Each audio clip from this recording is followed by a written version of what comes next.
Income bertambah, tak semestinya perbelanjaan boleh tambah.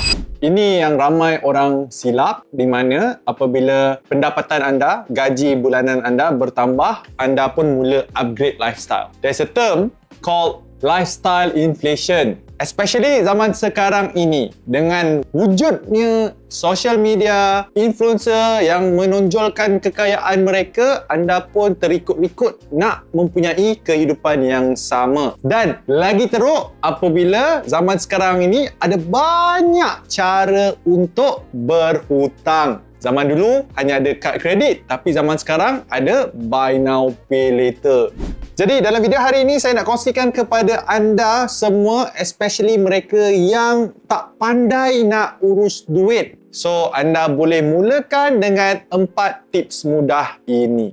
Tips yang pertama, susahkan untuk berbelanja. Especially bagi mereka yang betul-betul tak pandai nak urus duit. Contohnya, kalau sebelum ini anda berbelanja menggunakan kad kredit, kadang-kadang limit yang ada pada kad kredit anda lebih daripada duit gaji yang anda dapat. In fact, there's a general rule of thumb. Biasanya, syarikat kad kredit akan memberikan limit anda 2 kali ganda daripada gaji anda. So, instead of RM3,000, anda boleh berbelanja RM6,000. Bagi mereka yang tak pandai nak menguruskan duit, mereka akan berbelanja lebih daripada apa yang mereka mampu. So, this is the problem. This is where everything falls into pieces.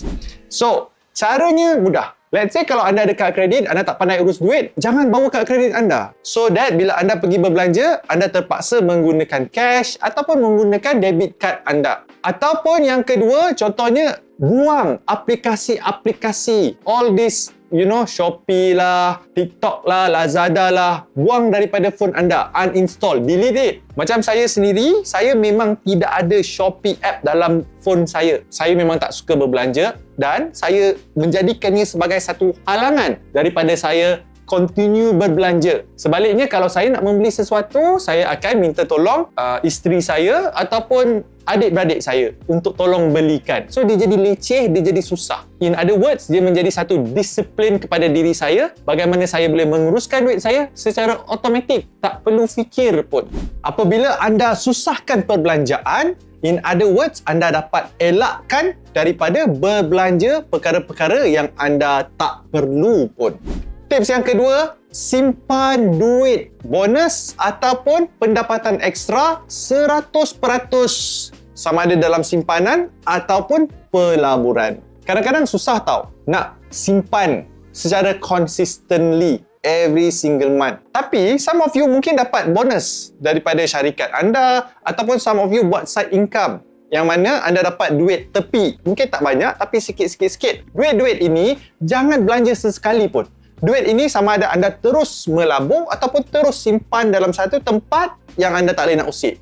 Hanya belanjakan duit gaji anda. Duit yang anda dapat setiap bulan secara konsisten. Duit-duit lebihan, jadikannya sebagai tabung simpanan ataupun tabung pelaburan yang mana anda boleh growkan untuk cover benda-benda yang anda mungkin perlu di masa hadapan nanti. Satu benda yang saya buat, saya punya pendapatan datang daripada bisnes saya. In fact, daripada bisnes saya pun saya dah tetapkan, saya dah bayar saya bulanan gaji berapa yang saya nak ambil daripada syarikat saya ini. Dalam masa yang sama, saya ada juga pendapatan daripada tempat-tempat lain. Contohnya, pendapatan apabila saya bagi ceramah ataupun bagi talk kat mana-mana corporate ataupun collaboration yang saya buat. Saya juga dapat income daripada pelaburan saya yang saya melabur dekat cryptocurrency, dekat pelaburan saham. Duit-duit ini, walaupun saya dapat keuntungannya, saya tak belanjakan. Saya terus laburkan semula ke dalam instrumen tersebut untuk gandakan lagi. In fact, duit sewa yang saya dapat bulan-bulan daripada hartanah yang saya sewakan pun, saya tak belanjakan duit itu. Sebaliknya, duit ini saya pusing balik masuk dalam simpanan saya, dalam pelaburan saya untuk saya labur pada masa hadapan. So, ini yang dimaksudkan dengan simpan duit bonus ataupun duit ekstra 100%. Kalau anda ada habit ataupun tabiat untuk simpan duit-duit sampingan, duit-duit ekstra ini 100% hanya menggunakan duit gaji anda, bermaksud kalaulah worst case scenario gaji yang anda dapat anda tak boleh nak simpan pun, tak apa. duit-duit sampingan inilah yang digunakan untuk membina kekayaan di masa hadapan nanti. Duit gaji gunakan untuk menyara kehidupan. So in a way, gaji ini digunakan untuk short term, but duit-duit sampingan, duit ekstra, duit bonus is to build your future.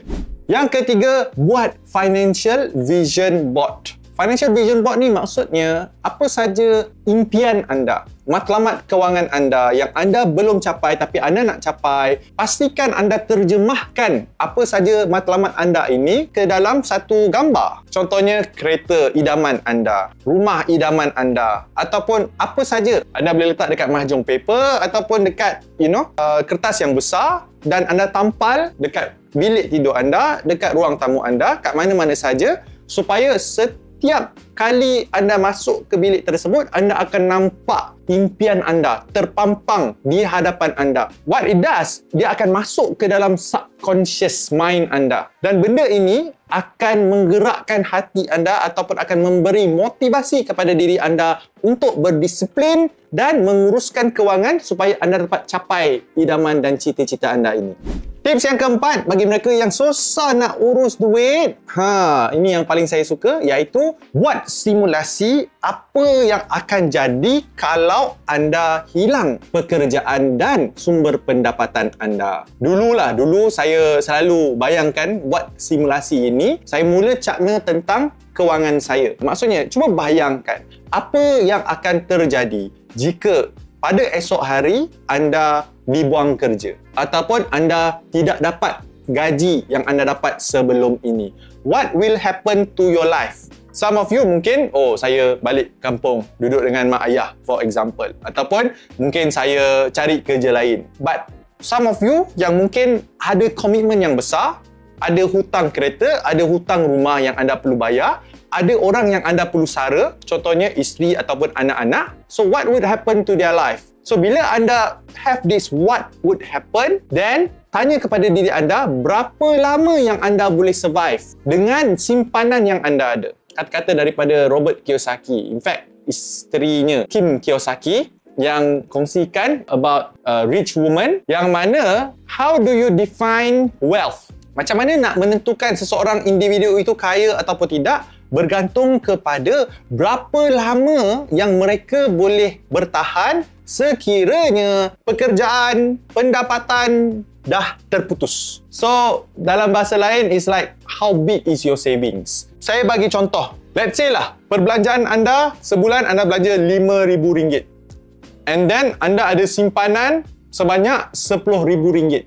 So, kalau tiba-tiba anda kehilangan pekerjaan dan kehilangan pendapatan, dengan simpanan RM10,000, anda mampu bertahan selama RM10,000 bahagikan dengan RM5,000, anda akan dapat 2 bulan sahaja. Sebaliknya, jika anda ada RM100,000 sebagai simpanan, tak kisahlah sama ada cash, dalam bentuk emas, dalam bentuk saham, but anda ada RM100,000 dan anda kehilangan pekerjaan dan sumber pendapatan, perbelanjaan anda RM5,000, RM100,000 bahagikan dengan RM5,000, anda akan dapat 20 bulan. So, bermaksud anda boleh bertahan selama 20 bulan tanpa pekerjaan dan tanpa sebarang pendapatan. So, in a way, this is how rich you are. Is how long can you last without an income or a job. So, bagi mereka yang mungkin kalau anda diberhentikan kerja secara tiba-tiba dan anda hanya mampu bertahan selama sebulan ataupun 2 bulan, this is the time. Inilah masanya untuk anda bina dan tambahkan simpanan anda.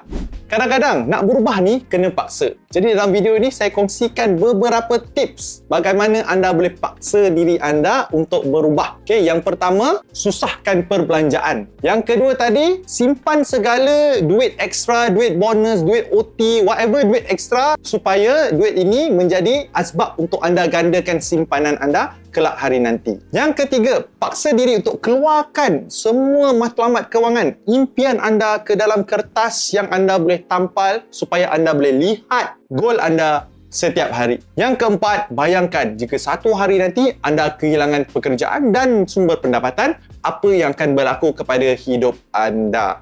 Mulalah daripada sekarang, jangan tunggu-tunggu lagi supaya anda tak menyesal di kemudian hari. Itu saja daripada saya. Jika anda nak dapatkan lagi video-video berkenaan dengan pengurusan kewangan, macam mana nak menggandakan simpanan, jangan lupa untuk subscribe YouTube channel saya, Dr. Adam Zubair. That's all from me. I will see you in my next video.